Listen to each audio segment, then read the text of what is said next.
নমস্কার বন্ধুরা, স্বাগত জানাচ্ছি আরও কিচেনে। কেমন আছেন সবাই? আশা করছি সবাই ভালো আছেন, আমিও ভালো আছি। তো বন্ধুরা, আজকে এখনও রান্না করে দেখাবো ডিম আর আলু।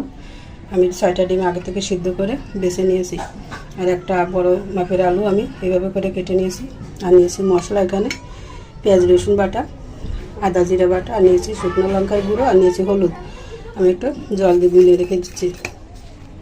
আমি ডিমগুলোতে এখন লবণ হলুদ মেখে নেব। দিয়ে দিচ্ছি লবণ, আমি একটু লঙ্কার গুঁড়ো, একটু হলুদ, আর দিচ্ছি একটু সরিষার তেল। আমি সব কিছু দিয়ে সুন্দর করে ডিমগুলো আগে মাখিয়ে নিচ্ছি। ডিমগুলো তো ভালো করে মাখানো হয়ে গেল। এদিকে কড়াইতে আমি তেল দিয়েছি, হলুদ দিয়ে দিচ্ছি এখন।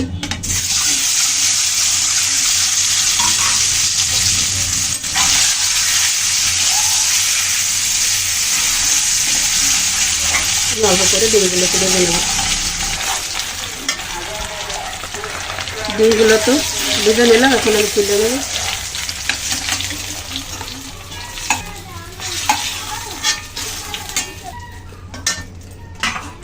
এখন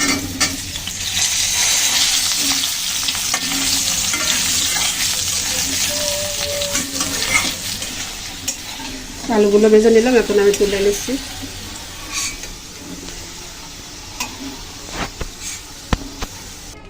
তবে ওই তেলের ভিতরে আর একটু তেল নিয়েছি, এখন দিয়ে দিচ্ছি ফোড়নে তেজপাতা, শুকনো লঙ্কা, দিচ্ছি গোটা জিরা, হলুদ দিয়ে দিলাম, দিয়ে দিচ্ছি মশলা।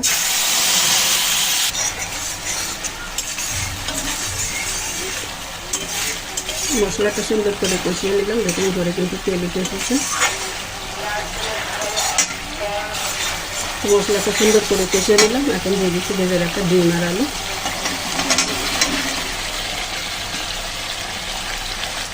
এই মশলার সাথে আবার একটু সুন্দর করে কষিয়ে নেব।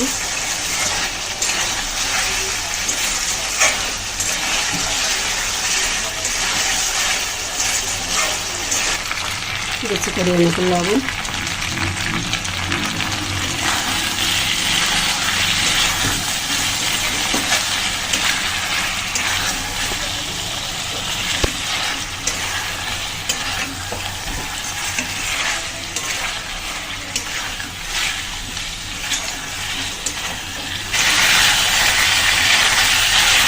সব কিছু সুন্দর করে কষিয়ে নিলাম। এখন দিয়ে দিচ্ছি জল, ডাটিটা দিয়ে জল দিয়ে দিলাম।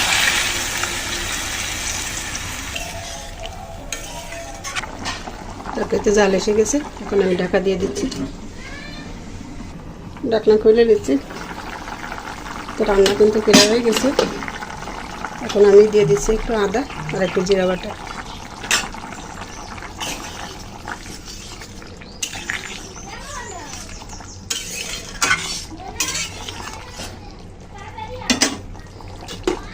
আবার একটু ঢাকা দিয়ে দিচ্ছি, ঢাকনা খুলে নিলাম।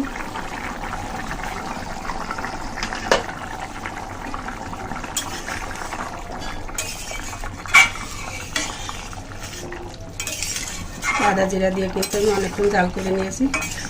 তো রান্না হয়ে গেছে, দেখুন আলুগুলো কত সুন্দর সফট হয়ে গেছে। এখন কিন্তু দেওয়ার আগেই কষে যাচ্ছে।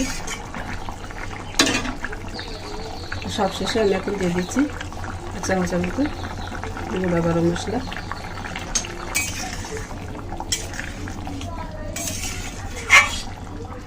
রান্না তো হয়ে গেল। তো বন্ধুরা, ডিম আর আলুর এই রেসিপি আপনাদের কাছে কেমন লেগেছে কমেন্টে জানাতে কিন্তু ভুলবেন না।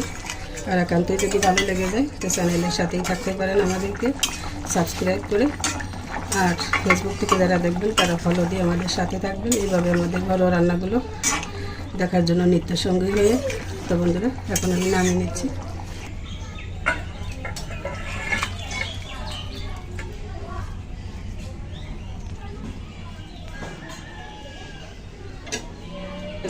ডিম আর আলুর তরকারি তো নামিয়ে নিলাম। তো কেমন লেগেছে কমেন্টে জানাবেন। সে আশা রেখে আজকের মতো এই পর্যন্তই রাখছি।